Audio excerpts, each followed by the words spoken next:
The health department will take the initiative to file an emergency use application for Sinopharm's vaccine as the Chinese state-run pharmaceutical firm drags its feet on the issue. Greg Gregorio with the report.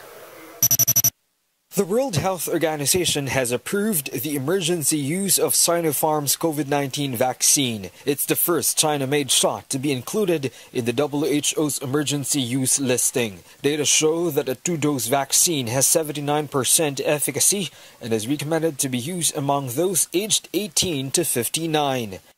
Kapag sinasabing nasa emergency use list ng WHO, ibig sabihin it went through a very rigorous regulatory process.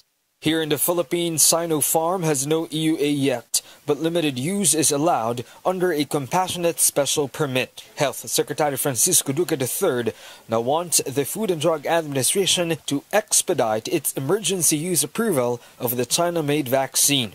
The catch? It's not that state-run pharmaceutical firm, but our Department of Health that will do the legwork. I have already instructed the Bureau of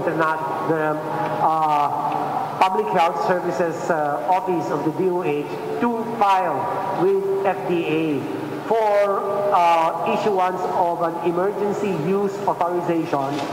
Once the EUA is granted, the government will no longer need to return some 1,000 doses donated by the vaccine maker as ordered by President Duterte. Recall that no less than Duterte received backlash for taking Sinopharm's vaccine even without an EUA. The DOH says they are still working with the WHO and the Finance Department to complete the documents.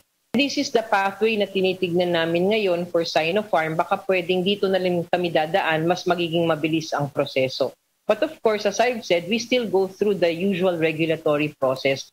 Meanwhile, the distribution of additional AstraZeneca shots that arrived over the weekend has started. Metro Manila, Central Luzon and Calabarzon will receive the biggest allocation. More jabs from Sputnik V, AstraZeneca and COVAX facility are scheduled to arrive in the coming weeks. For News 5, Greg Gregorio, we are One News.